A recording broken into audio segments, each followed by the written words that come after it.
إلى حضرة النبي صلى الله عليه وسلم وكافة الأنبياء والمرسلين والملائكة المقربين شيء لله لنا ولهم الفاتحة. الحمد لله إياك نعبد وإياك نستعين عليهم غير المغضوب.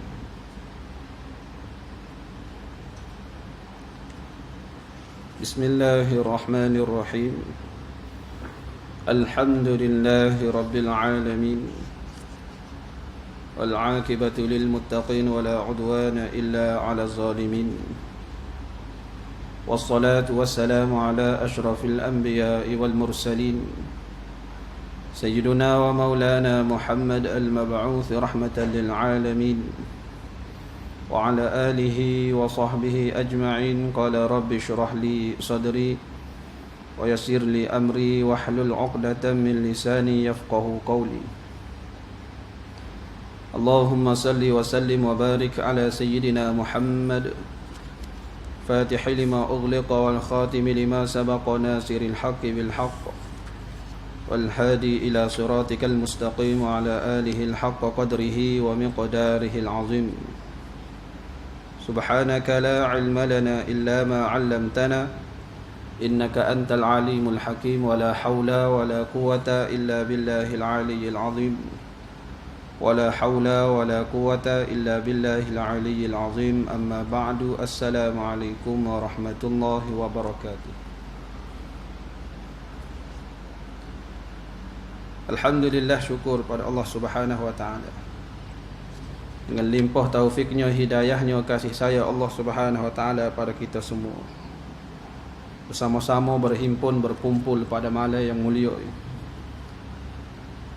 bermunajat, menunjukkan sifat hamba kita kepadanya, laksanakan suruhannya, sembahyang fardu maghrib secara berjemaah, kemudian bersama-sama menetapkan diri di dalam satu majlis santapan rohani bagi diri kita. Moga dengan amalan ini Allah Ta'ala jadikan kita orang yang sebenar-benar hamba. Moga Allah Ta'ala jadikan kita, rezekikan kita istiqamah di dalam kebaikan, sentiasa hati bertambatan dengan masjid Allah, serta suka dan loba pada mencari ilmu Allah Subhanahu wa taala, insya-Allah. Jadi alhamdulillah, sambungan lagi kitab Hidayatus Subyan fi Ma'rifatil Islami wal Iman karangan Syekh Abdullah Husin Nasir bin Muhammad Tayyib Al-Mas'udi Al-Banjari rahimahullahul bari, pada muka surat 4. Usuluddinnya pada muka surat 4 pada kata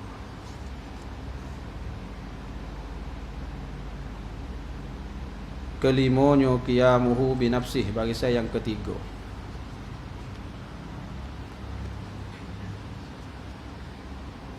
Qala musannifu rahimahullahu ta'ala wa nafa'ana bi'ulumihi wa bi'ulumina fid darain amin ya rabbal alamin. Katanya pengarang, kelimanya qiyamuhu binafsih,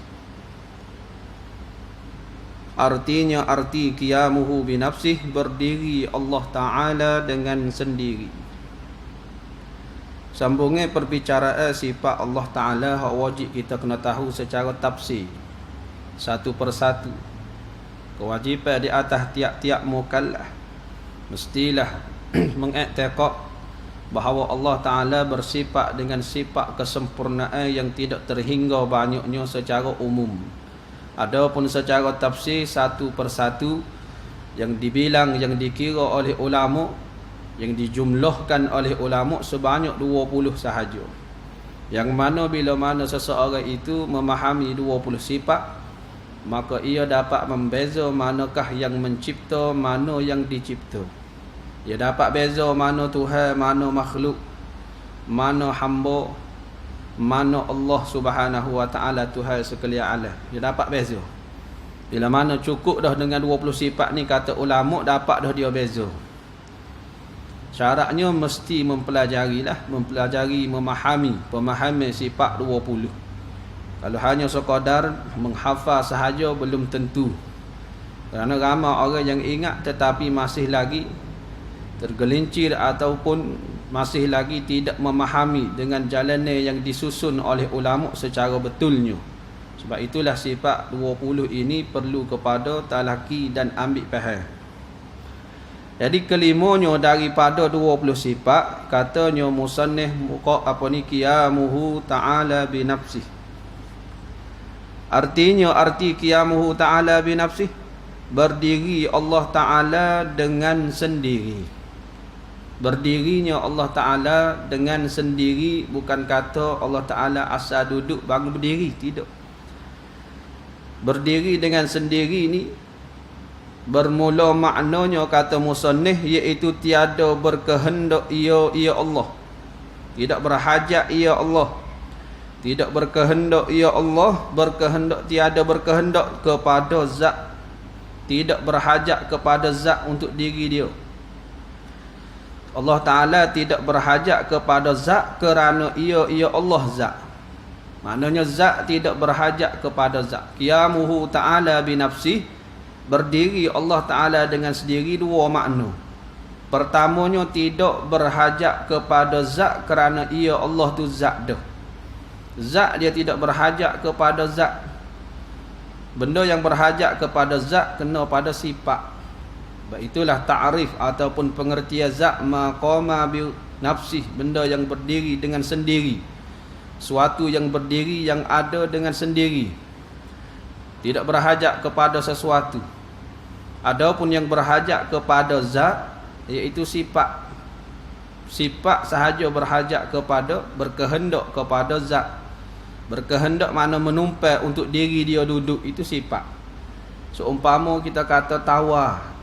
Tawar yang ada pada air mineral itu ialah sifat. Maka tawar itu dia tidak boleh duduk sendiri dia. Tidak dapat, tidak, dia kena tupai.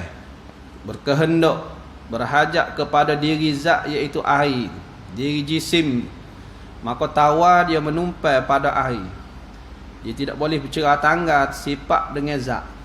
Mestilah sifat itu menumpai pada zat, dan zat tidak menumpai pada apa-apa zat. Kerana zat itu tidak boleh dia tupai pada diri zat. Seumpama diri kita, jisim, jirim, ataupun kita nisbah pada zat lah, mudah untuk nampak. Diri tubuh badan kita ini tidak berhajat kepada diri orang lain. Tidak kata kita meresap di dalam jasad orang lain, tak. Kita diri sendiri kita. Duduk dalam masjid surah ni, dalam masjid ni, sendiri kita. Bukan kata kita kena tupai pada diri seseorang, sahabat kita, tak. Diri kita sama-sama kita. Mana diri kita menanggung diri, mana zat kita ini tidak berhajat kepada zat yang lain. Allah Ta'ala itu zat. Zat yang tidak berhajat kepada zat. Keluarlah akidah puak-puak Kristian ataupun Nasara yang mengatakan Allah Subhanahu Wa Ta'ala itu zatnya meresap di dalam jasad Nabi Isa. Menunjukkan bahawa Allah Ta'ala menupai di dalam jasad Nabi Isa. Bila mana menupai gitu kena kepada sifat. Seumpama menupainya, meresapnya air di dalam batai tubuh, di dalam batai pokok. Meresapnya air di dalam batai pokok, itulah seumpama meresapnya zat di dalam jasad Nabi Isa. Katanya puak-puak Nasara. Ini akidah yang salah. Kita akidah ahli sunnah wal jamaah, orang mukmin, kita pegang Allah Ta'ala itu ada. Adanya Allah Ta'ala tidak berhajat kepada zat yang lain untuk diri dia. Kerana dia sendiri telah pun zat. Kalau diri dia sifat, ialah berhajat kepada zat kerana sifat itu menumpai pada zat. Adapun Allah Ta'ala itu zatlah yang tidak menumpai pada diri zat. Maka zat yang tidak menumpai pada diri zat dikatakan qiyamuhu ta'ala binafsih, berdirinya Allah Ta'ala, zatnya berdiri, maknanya ada, binafsih dengan sendiri, tidak berhajat kepada zat yang lain. Itu makna yang pertama. Dan tiada berkehendak ia Allah kepada yang menjadikan dia. Ini makna yang kedua. Tiada berkehendak Allah Ta'ala kepada yang menjadikan dia, menjadikan Allah Ta'ala. Makna yang kedua qiyamuhu ta'ala binafsih, iaitu Allah Ta'ala tidak berkehendak, berhajat, tidak perlu kepada yang menjadikan dia kan Allah Ta'ala tu. Kenapa? Kerana ia Allah qadim, sedia kala. Zat Tuhan sedia kala. Bila mana zat Allah sedia kala, dia tidak berhajat kepada yang menjadi. Kerana dia ni ada qadim, tak ada mula, tak ada awal. Kita bicara pada sifat kidam, sedia Allah Ta'ala dulu. Kalau lah Allah Ta'ala ni ada mula begitu begini, siapalah kata Tuhan ni tak ada mula. Kalaulah Tuhan ni ada mula, maka Allah Ta'ala itu baru berhajat kepada yang menjadi. Barulah luput qiyamuhu ta'ala binafsih. Sedangkan kita tekok Tuhan ni sedia, tak ada mula. Bila mana sedia tak ada mula, tak ada yang menjadikan dia, dan ia tidak berhajat kepada orang untuk cipta dia. Kerana dia ni ada semula ada sedia kala, tak ada start, tak ada awal, tak ada permulaan. Itulah zat Allah Ta'ala. Maknanya qiyamuhu ta'ala binafsih yang kedua. Pertama, tidak berhajat kepada zat kerana Allah Ta'ala zat, tidak sifat. Yang kedua, Allah Ta'ala tidak berhajat kepada yang menjadi kerana dia ni qadim, dia ni sedia kala. Dua makna ni bagi qiyamuhu ta'ala binafsih. Maknanya nak faham sifat qiyamuhu ta'ala binafsih dengan jalan yang tidaklah. Tidak berhajat kepada zat, tidak berhajat kepada yang menjadi. Maka ulama pernama ke sifat salbiyah, pernama ke sifat qidam, baqa' mukhalafah tuhu ta'ala lil hawadis, qiyamuhu binafsih, wahdaniyah. 5 sifat ni sifat salbiyah. Kenapa? Kerana memahami 5 sifat ini mengikut jalannya tidak, maka dikatakan sifat salbiyah. Maka ini makna bagi qiyamuhu ta'ala binafsih. Wajib kita i'tiqad. Begai sungguh kata Allah Ta'ala berdiri dengan sendiri. Berdiri dengan sendiri dengan makna tidak berhajat kepada zat, tidak berhajat kepada yang menjadi. Itu makna berdiri dengan sendiri. Lawannya, lawan qiyamuhu ta'ala binafsih ni, mana sifat yang mustahil atas Allah.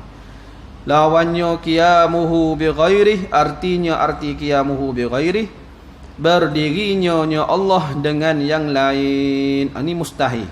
Pegang sifat dalam hati kita, taruh buat i'tiqad bahawa mustahil atas Allah berhajat kepada yang lain.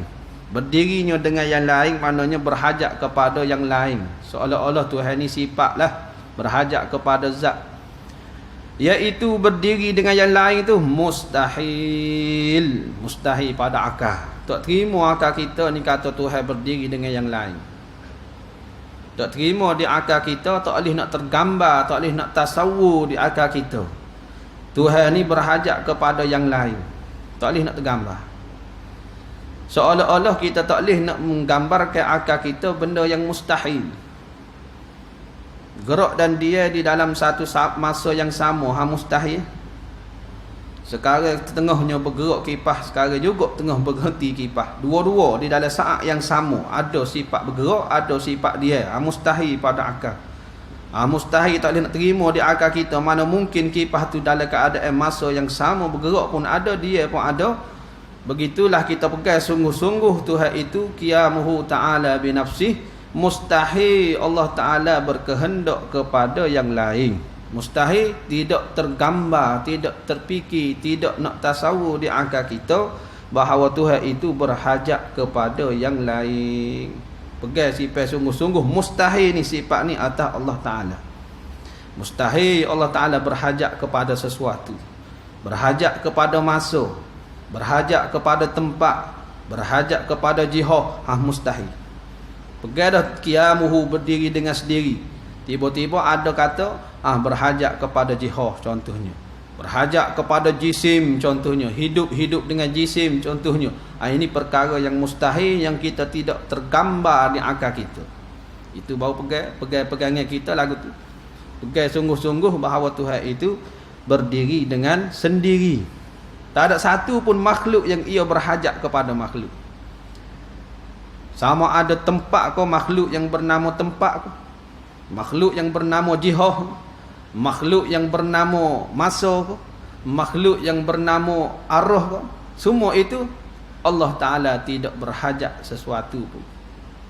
Pegang sungguh-sungguh di akal. Walaupun orang bawa mari ayat Quran sekalipun, bawa mari hadis Nabi sekalipun, nampak seolah-olah macam Tuhan itu berhajat kepada makhluk sekalipun, kalau betul akidah kita pegang sungguh-sungguh, lagu ni akidah kita, cara kita yang bawa ditunjuk oleh ulama dan fikiran kita mikir pun betul dengan apa yang Allah Ta'ala firmankan, buat akidah, buat pegangi, jangan lepas. Walaupun didakwa sedemikian rupa sekalipun, tetap kita pegang Tuhan itu tidak berhajat kepada makhluk, berhajat kepada apa-apa jenis makhluk, tak kira lah makhluk bagaimana sekalipun. Artinya berdiri Allah Ta'ala ni dengan yang lain iaitu mustahil. Dalilnya dalil Allah Ta'ala bersifat qiyamuhu ta'ala binafsih. Pegang tunggu sifat yang wajib pada Allah, pegang sungguh mustahil sifat ni atas Allah. Perlu kepada satu lagi dalil. Firman Allah Ta'ala huwal hayyul qayyum. Artinya ialah Tuhan yang hidup lagi, yang berdiri dengan sendiri. Dialah Tuhan yang hidup, yang berdiri dengan sendiri. Hidupnya Allah, berdiri dengan sendiri, artinya kayanya Allah daripada zat dan daripada fa'il. Kaya yakni tidak berhajat lah. Kaya dengan makna tidak berhajat kepada zat dan kepada fa'il. Kalaulah Tuhan itu berhajat kepada zat, nescaya Tuhan sifat. Kita belajar dah bab dulu dalam kitab Misbahul Muni. Bila mana Tuhan sifat, dia tidak boleh bersifat dengan sifat ma'ani. Kalau Tuhan itu sifat, dia tidak akan boleh bersifat dengan sifat ma'ani. Mana sifat ma'ani? Qudrah, iradah, ilmu, hayah, sama', basar, kalam. 7 sifat ni sifat ma'ani, sifat yang jenis bangsa ada, jenis sifat yang ada, yang dapat didapati dengan panca indera. Tiba-tiba kalau Tuhan itu sifat, dia tidak boleh bersifat dengan sifat ma'ani. Kenapa kata tidak boleh? Kerana sifat tidak menumpai pada sifat. Tawa dia tak tupai pada gara, apa ni, pada masing. Manis dia tidak tupai pada pahit. Putih dia tidak tupai pada hijau. Pedas dia tidak tupai pada kelak.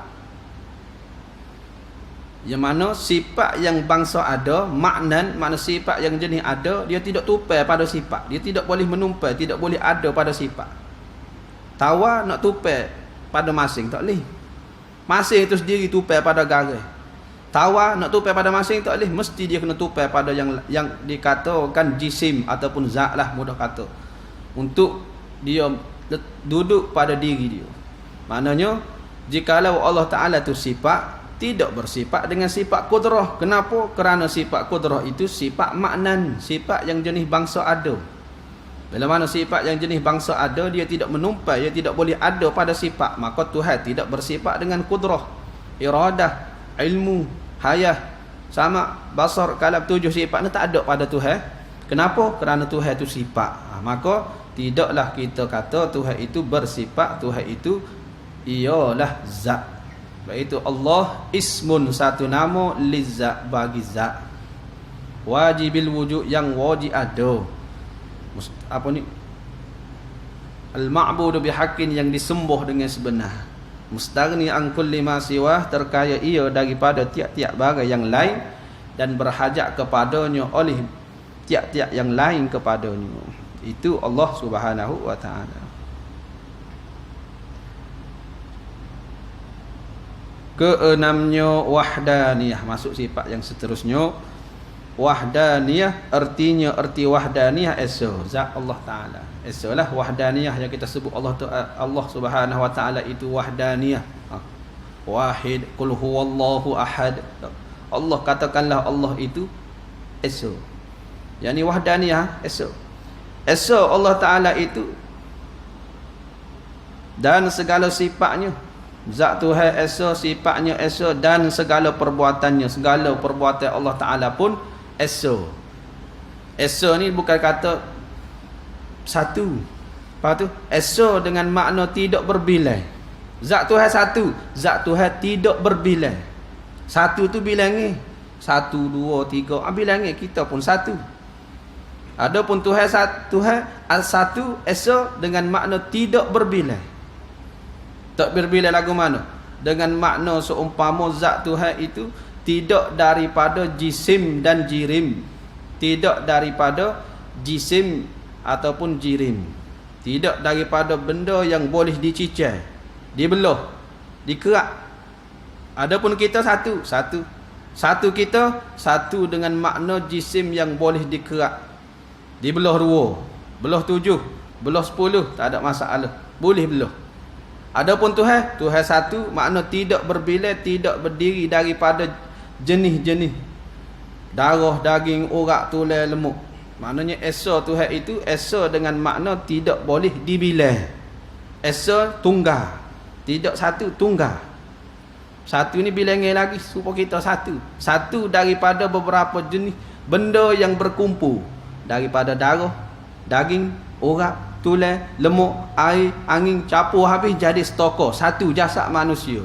Adapun zat Tuhan tunggal, tidak satu dengan makna tidak daripada benda yang boleh dikerak, daripada jisim-jisim yang boleh dibelah, dikerak dan sebagainya. Itu makna esa pada zat yang pertama.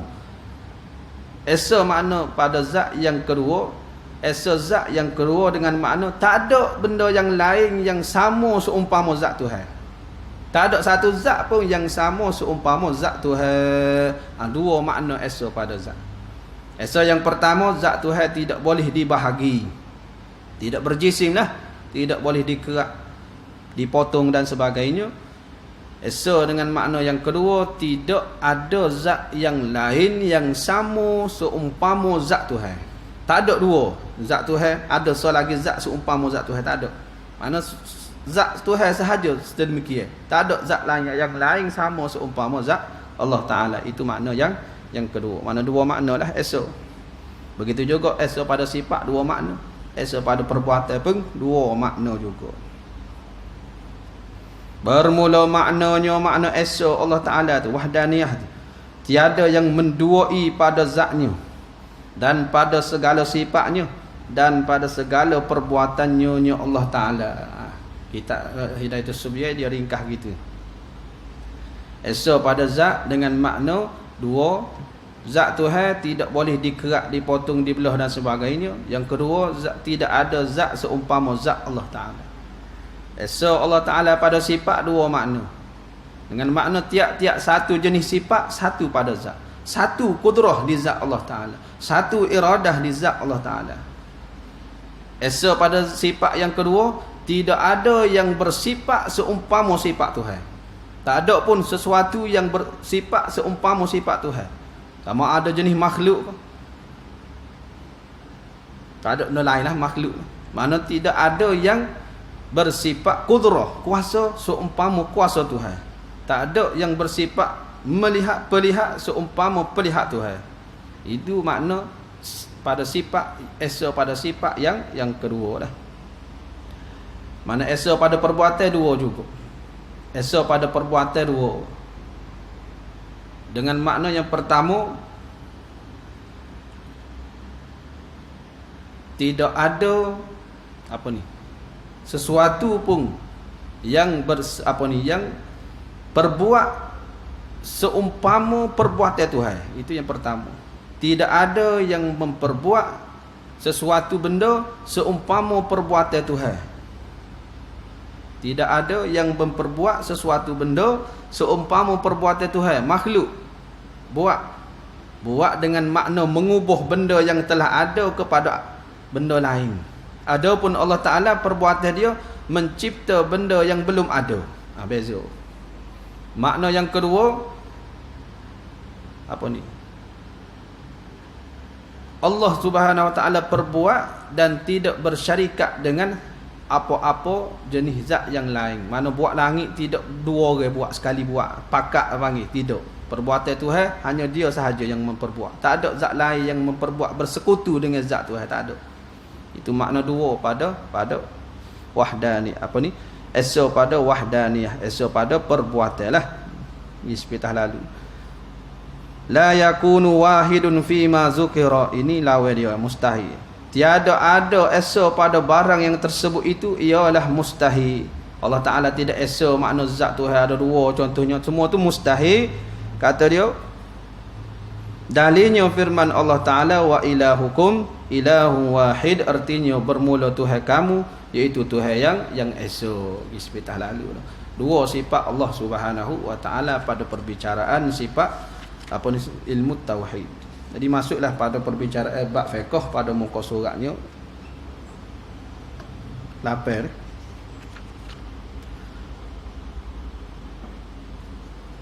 Pada muka surat 8 pada kata bermula suci daripada hadas kecil.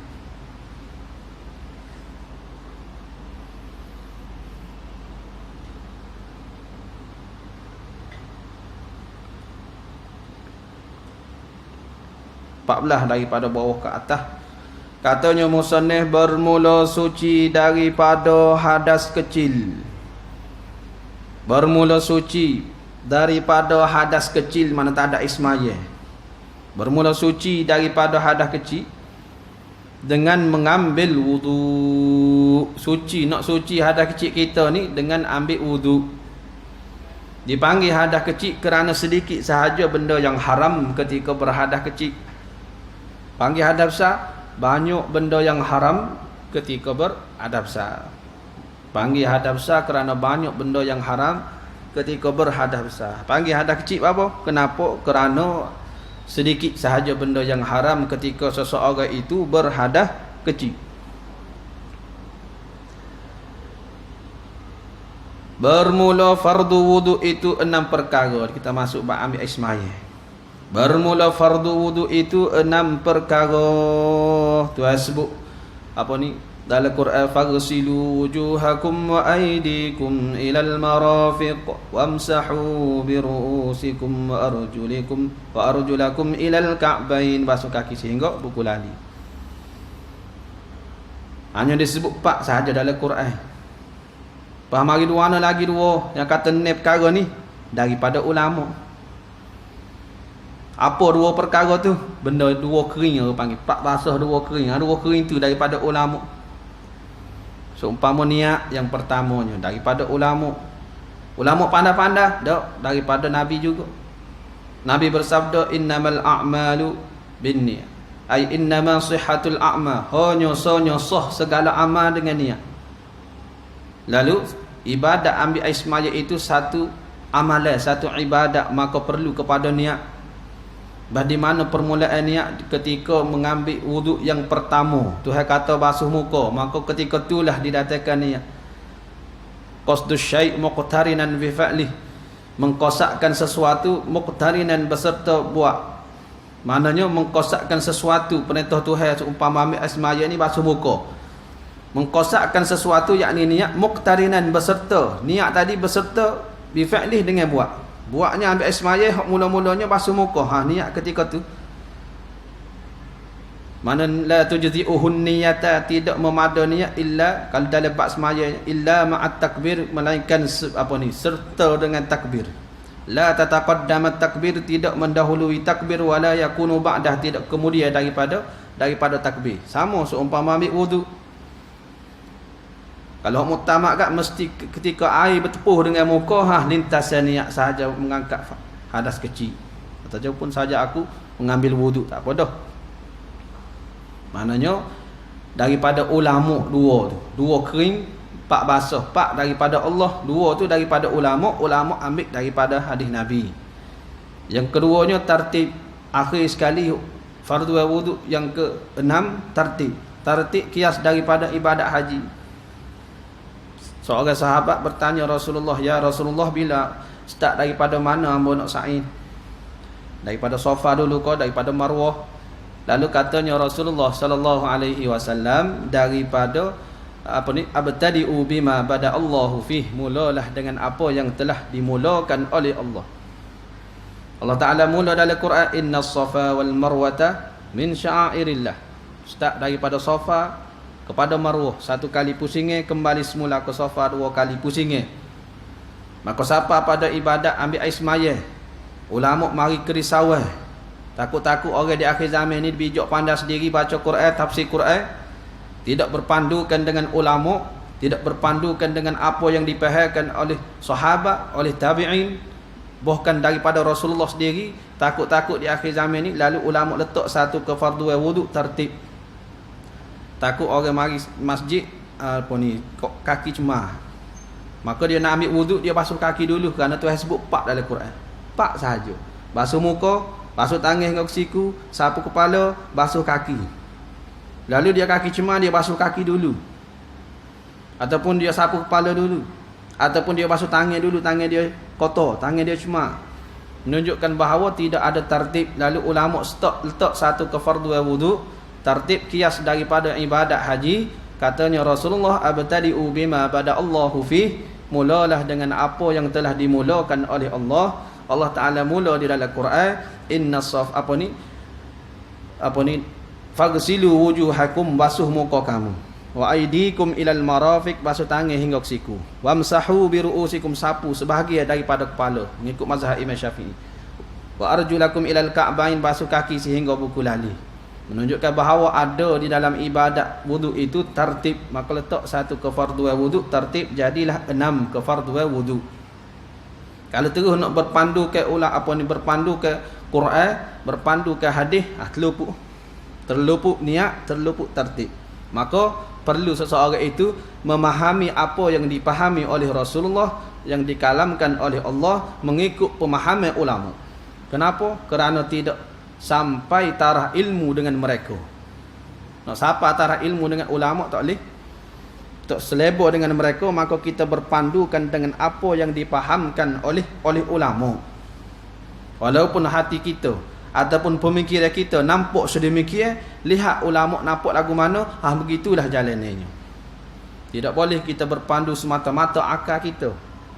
Sebab itulah di dalam banyak hukum dalam Islam, banyak ada benda-benda yang tidak serupa dengan, tidak munasabah dengan akal kita pun ada. Tidak munasabah dengan akal kita. Maka bagaimana kita nak memahami? Seumpama Nabi sebut yanzilu rabbuna ila sama'id dunya, turunlah Tuhan kita ke langit dunia pada 1/3 malam. Bila mana begitu, kalau kita faham dengan logik akal kita yang tidak ada ilmu, yang tidak ada alat untuk memahami hadis, memahami Al-Quran, maka kita mesti mengikut panduan yang ditunjuk oleh ulama. Yanzilu rabbuna ila sama'id dunya, yanzilul malaikatu rabbuna, turunlah malaikat Tuhan kita ke langit dunia. Rasulullah kata turunlah Tuhan kita ke langit dunia. Kalau direct jatuh akidah, kerana mengisbatkan Tuhan itu turun, akidah salah. Kenapa? Kerana sama seumpama makhluk nisbah turun. Lepas tu melihat apa yang dipahami oleh ulama, yanzilu rabbuna ila sama'id dunya ay yanzilul malaikatu rabbuna, turunlah malaikat Tuhan kita. Baik, itulah tidak ada seorang pun, lebih-lebih lagi di zaman sekarang ni, tak ada seorang pun yang betul-betul boleh memahami kalam Al-Quran dan hadis dengan ilmunya, melainkan mesti berpandukan ilmu yang mesti berpandukan hukum-hukum yang telah disusun oleh ulama. Kerana mereka itu setara, orang panggil sapa, ataupun kita kata mereka itu layak untuk mentafsirkan Quran dan hadis dengan ilmu-ilmu mereka. Maka tidak boleh kita sewenang-wenangnya ataupun mudah-mudah memahami tafsir Quran, tafsir hadis dengan akal kita. Mesti berpandukan dengan apa yang telah disusun oleh ulama. Kefarduan wuduk yang pertama iaitu, katanya musannif, pertamanya niat dengan hati, disertakan dia kan niat itu dengan membasuh satu juzuk daripada mukanya. Itu fardu wuduk yang pertama. Start basuh di pipi, niat pipi. Start basuh di sini, niat sini. Dan start bertepuh air pada juzuk muka, di mana-mana tak kira adalah hak muka, maka lintasan niat di situlah permulaan. Itu mengikut yang muktamad daripada mazhab Imam Syafi'i lah.